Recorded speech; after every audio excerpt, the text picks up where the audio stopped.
আজকে একটা ইন্টারেস্টিং বিষয় নিয়ে আলোচনা করব। গতকালের ম্যাচটাও তার সঙ্গে কিছুটা কভার হয়ে যাবে আশা করি, কিন্তু গতকালের ম্যাচ নিয়ে বিশেষ আলোচনা আমি করব না। এবং মোহনবাগান কেমন টিম আলোচনা করলেই আপনারা প্রবলেমটা বুঝতে পারবেন বা সমস্যাটা বুঝতে পারবেন, এবং সেখান থেকে কালকের ম্যাচের খেলা সম্পর্কেও আমাদের ধারণাটা চলে আসবে। দেখুন, খাতায় কলমে কিন্তু মোহনবাগান ভারতবর্ষের যে সমস্ত টিম আইএসএল খেলছে তাদের মধ্যে সব থেকে দামি টিম, এটা নিয়ে কোনো সন্দেহ নেই। মোহনবাগানে যে মাপের প্লেয়ার রয়েছে সেই মাপের প্লেয়ার বা সেই রকম বড় নাম অন্য খুব কম টিমে একজন কি দুজন রয়েছে, কিন্তু মোহনবাগান টিমে একাধিক রয়েছে এরকম বড় বড় নাম। কিন্তু খাতায় কলমে মোহনবাগান যতটা শক্তিশালী, মাঠে নামলে আমরা মোহনবাগানকে ততটা শক্তিশালী বা ততটা পাওয়ারফুল, ততটা অ্যাটাকিং বা যে কোনো টিমকে যখন তখন হারিয়ে দিতে পারে এই রকম ব্যাপারটা দেখতে পাচ্ছি না। তার কারণ কি? তার অনেকগুলো সম্ভাব্য কারণ হতে পারে, যেগুলো আপনারা তুলে ধরেছেন যে হোসে মলিনা সেইভাবে টিমটাকে পরিচালনা করতে পারছেন না। আরেকজন বা একদল বলছেন যে অস্ট্রেলিয়া প্রীতি বা অস্ট্রেলিয়া থেকে এত বড় বড় মাপের প্লেয়ার এনেছে, তারা এখানে খেলতে পারছে না। আবার অনেকে বলছেন ম্যানেজমেন্ট টিম করার সময় প্রপার প্ল্যানিং করেনি, তাই আজকে টিমটার এই অবস্থা হয়ে দাঁড়িয়েছে। এবার এক এক করে আসি। হোসে মলিনা টিমটাকে পরিচালনা করতে পারছেন না। আচ্ছা, হোসে মলিনা টিমটাকে যে পরিচালনা করতে পারছেন না সেটা আমরা কি দেখে বুঝতে পারছি?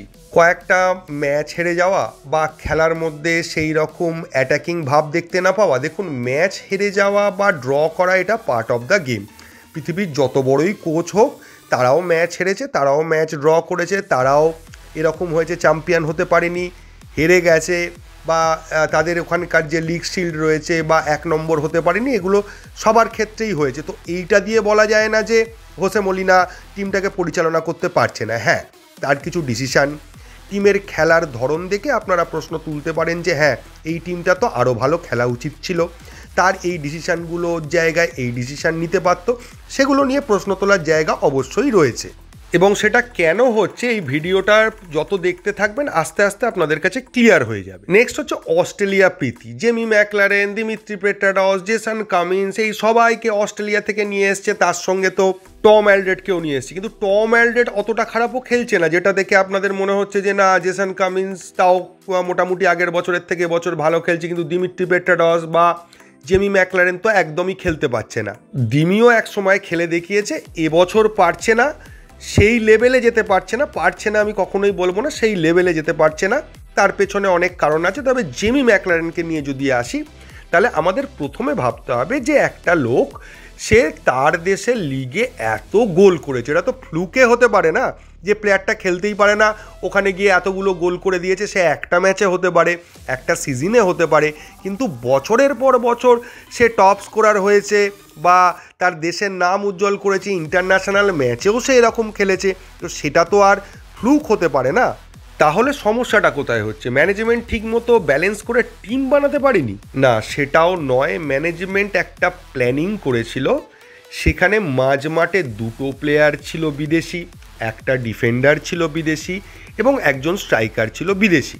তো মোহনবাগান ম্যানেজমেন্টের প্ল্যানিং এরকমই ছিল, জেসন কামিন্স স্ট্রাইকার হিসেবে খেলবে, কিন্তু একটা স্ট্রাইকার তো রাখা যায় না, তার থেকেও বড় মাপের একজন স্ট্রাইকারকে নিয়ে আসা, যাতে দুজনে মিলে স্ট্রাইকারের কোনো প্রবলেম তৈরি না হয়। দুজনে মিলে খেললে একজনের বদলে আরেকজন, বা দরকার হলে প্রয়োজনে দুজন স্ট্রাইকারকেও যাতে আমরা ইউজ করতে পারি।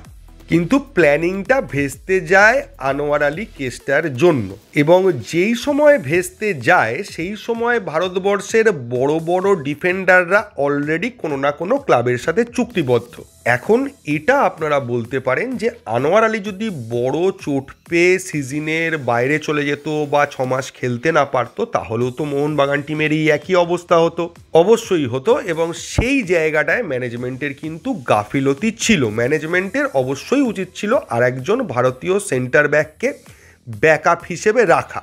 কিন্তু প্রশ্নটা হচ্ছে যে আপনি আজকে রাহুল বেকে বলতে পারেন, মেহতাব সিং বলতে পারেন, এদেরকে তো আপনি ব্যাকআপ হিসেবে, আনোয়ারের ব্যাকআপ হিসেবে টিমে সই করাতে পারবেন না। ফলে সেকেন্ড অপশন যাকে আপনি সই করাচ্ছেন, তাকে একজন ইয়ং বা প্রতিভাবান প্লেয়ার হতে হবে, যে এখন যে টিমে খেলছে সেখানেও বেঞ্চেই বসে, এখানে এসেও বেঞ্চেই বসবে। এই রকম প্লেয়ার কোনো মোহনবাগান কনভিন্সড করে নিয়ে আসতে পারেনি। এইটা আপনি বলতে পারেন যে ম্যানেজমেন্টের ব্যর্থতা। আমি মেনে নেবো যে হ্যাঁ, এইটা ম্যানেজমেন্টের ব্যর্থতা। নেক্সট প্রশ্ন আপনাদের কাছে আসতে পারে যে সিডিএম কেন মোহনবাগান নিয়ে এলো না? যখন লাস্ট গ্রেগ স্টুয়ার্টকে সই করানো হচ্ছে তখন মোহনবাগান গ্রেগ স্টুয়ার্টের জায়গায় একজন সিডিএমকে আনতে পারত, কিন্তু আপনারা ভেবে দেখুন যে একজন সিডিএমকে নিয়ে এলে টিমে অ্যাটাকিং মিডফিল্ডার কে থাকবে? সাহাল আর দিমিত্রি তো আমরা আগের বছর থেকেই দেখেছি যে দিমিত্রি প্রপার অ্যাটাকিং মিডফিল্ডার নয়। তাহলে সাহালের ভরসায় আমাদের সারা সিজনটা কাটাতে হবে, কারণ কিয়ান নাসিরি অ্যাটাকিং মিডফিল্ডার, সেও অলরেডি চলে গেছে। আর একটা গোটা টিম যাতে কোনো অ্যাটাকিং মিডফিল্ডার বা প্লে মেকার গেম মেকার কেউ নেই, এটা তো পসিবল নয়। তাই বাধ্য হয়েই কিছুটা বলতে পারেন গ্রেগ স্টুয়ার্টকে নিয়ে এসেছিল অ্যাভেলেবেল অপশানগুলোর মধ্যে। এখন আমি গতকালের ম্যাচের পরেও বলবো এই মুহূর্তেও মোহনবাগানের কোনো সিডিএমের প্রয়োজন নেই যতক্ষণ আপুইয়া রয়েছে। আপুইয়া কিন্তু একটা বিদেশির থেকেও ভালো লেভেলের খেলছে।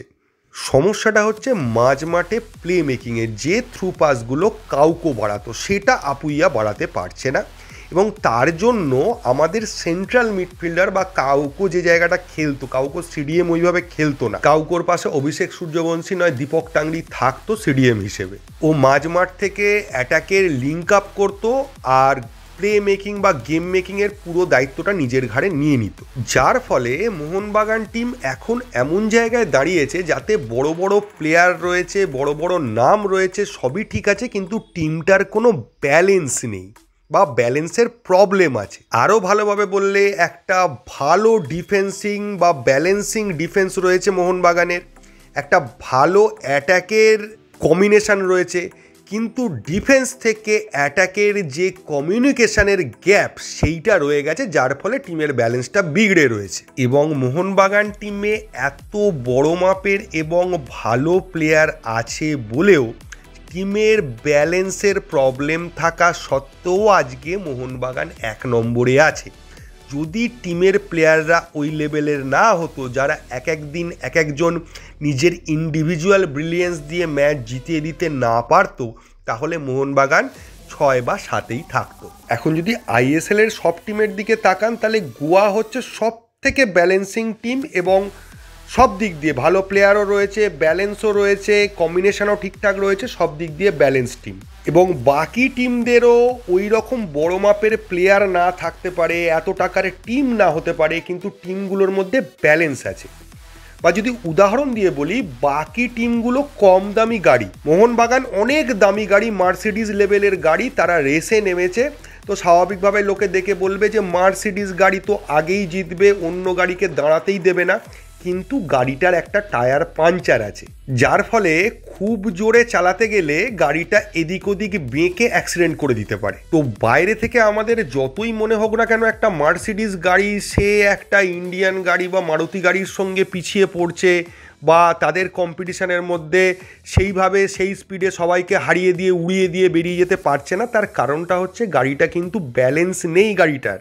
মলিনাকে খুব বুঝে গাড়িটা চালাতে হচ্ছে, বেশি স্পিড তুলে দিয়ে রেস জিততে যাব, এক্ষুনি ফুল স্পিডে চালিয়ে দিই কিছু হবে না, এটা করতে গেলেই গাড়ি বিগড়ে যাবে। এবং একইভাবে গাড়িটা মার্সিডিজ বলেই কিন্তু আপনার একটা টায়ার পাঞ্চার হওয়া সত্ত্বেও এখনও রেসে এগিয়ে রয়েছে। এখন পাশ দিয়ে কেউ ওভারটেক করতে গেলে গাড়িটা সাইড চিপে তাকে আটকে দিচ্ছে। এখন দর্শকদের বক্তব্য হচ্ছে এত ভালো গাড়ি নিয়ে সাইড চেপার প্রয়োজনটা হবে কেন, আমরা তো হুড়ুর করে বেরিয়ে যাব, কেউ আমাদের ওভারটেক করতে পারবে না, কিন্তু আমাদের টায়ার পাঞ্চার হওয়ার জন্য আমরা সেই স্পিডটা তুলতে পারছি না, তাই কখনো কখনো কেউ সাইড দিয়ে আমাদের ওভারটেক করার চেষ্টা করলে তাকে সাইড চিপে আমাদের ম্যাচটা ড্র করে বার করতে হচ্ছে কোনো রকমে। আমার ব্যক্তিগত ধারণা এই টিমটাতে একজন খুব ভালো মাপের ইন্ডিয়ান সেন্টার ব্যাক, রাহুল বেকে বা মেহতাব সিং এই লেভেলের একজন সেন্টার ব্যাক যদি চলে আসে, তাহলেই কিন্তু টিমের সমস্ত সমস্যা মিটে যাবে। কারণ যখন অপোনেন্ট আমাদের বিরুদ্ধে মারাত্মক অ্যাটাক করবে বা অপোনেন্ট যখন আমাদের ছিঁড়ে খেতে চাইবে, সেই সময় ডিফেন্ড করার জন্য আমরা ডবল ডিফেন্ডারে শুরু করতেই পারি বিদেশি ডিফেন্ডার দিয়ে। প্রয়োজনে যখনই মনে হবে যে না আমাদের এইবার ম্যাচটা জিততে হবে, আমাদের অ্যাটাকে যেতে হবে, তখন একজন বিদেশি ডিফেন্ডারকে তুলে নিয়ে একজন ইন্ডিয়ান ডিফেন্ডারকে নামিয়ে মাঝমাঠে যদি গ্রেগ স্টুয়ার্ট, দিমিত্রি পেট্রাটস একসঙ্গে খেলে, তার সঙ্গে জেমি ম্যাকলারেন বা জেসন কামিন্সকে জুড়ে দেওয়া হয়, তাহলেই কিন্তু এই টিমটার ব্যালেন্সটা অনেকটাই ঠিক হয়ে যাবে। অথবা প্রথম দিকে আমরা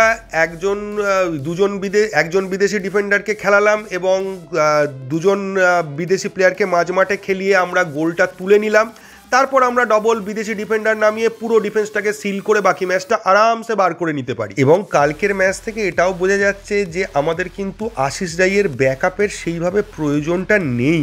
দীপেন্দু যা খেলেছে, যা দেখিয়ে দিল কালকে, তার থেকে বোঝাই যাচ্ছে যে ও আরামসে আশিস রাইকে রিপ্লেস করে দিতে পারে যে কোনো প্রয়োজনে, যে কোনো সিচুয়েশানে। সামনে একটা এক্সট্রা বিদেশি থাকলে কাউকোর জায়গায় গ্রেগ স্টুয়ার্ট পেছন থেকে খেলে দিতে পারবে, ওর খেলার মধ্যে সেই কোয়ালিটি আছে। কিন্তু বক্স টু বক্স পুরো এখান থেকে ওই পর্যন্ত উঠে যাওয়া আর ওখান থেকে নেমে আসা, সেই লোডটা নেওয়ার মতো ক্যাপাসিটি এখন গ্রেগ স্টুয়ার্টের নেই। আর সকলকে বলবো, টিমের যা প্রবলেম আছে, যে প্রবলেমগুলো রিপেয়ার করার প্রয়োজন আছে, সেটা সিজন শেষের পর, পরের সিজনের আগে নিশ্চয়ই ম্যানেজমেন্ট করবে। এর মাঝখানে যে সিচুয়েশানটা রয়েছে, এখানে আমাদের টিমের পাশে দাঁড়াতে হবে। অকারণ সমালোচনা করে কোনো লাভ নেই। একদম লিগ শিল্ডের কাছাকাছি দোরগোড়ায় আমরা দাঁড়িয়ে আছি। এই সময় প্রত্যেকটা ম্যাচ ইম্পর্টেন্ট। টিমের আমাদের সাপোর্টটা ভীষণভাবে প্রয়োজন। মলিনাকে রাখা হবে না ছেটে দেওয়া হবে, দিমিকে রাখা হবে না ছেড়ে দেওয়া হবে, ম্যাকলারেনকে রাখা হবে না বিদায় জানানো হবে, সব কিছু বোঝা যাবে কিন্তু সিজন শেষে। আর এই সিজনের এই সময় মলিনাকে হাঁটাও, দিমিকে হাঁটাও বা ম্যাকলারেনকে হাঁটাও করলেও কিন্তু ম্যানেজমেন্ট এদেরকে এক্ষুনি সরিয়ে দেবে না, যা করবে সিজনের পরে। তাই আমার মনে হয় সমর্থকদের লাস্ট ম্যাচটা পর্যন্ত ওয়েট করা উচিত। সিজন যখন শেষ হবে তখন তো সমালোচনা করার বা বলার মতো অনেক জায়গা থাকবে, অনেক সময় থাকবে আমাদের কাছে। আশা করি এই ভিডিওর মাধ্যমে মোহনবাগান টিমের সমস্যা, মোহনবাগান টিমের অ্যাডভান্টেজ, মোহনবাগান কেন ভালো খেলতে পারছে না, কেন ডমিনেট করতে পারছে না, সব ম্যাচ কেন জিততে পারছে না, সব কিছুই আপনাদেরকে এক্সপ্লেন করলাম। তো এই ভিডিওতে এইটুকুই। যদি ভিডিওটা ভালো লাগে তাহলে এই চ্যানেলটাকে সাবস্ক্রাইব করবেন। থ্যাংক ইউ, ধন্যবাদ এবং জয় মোহনবাগান।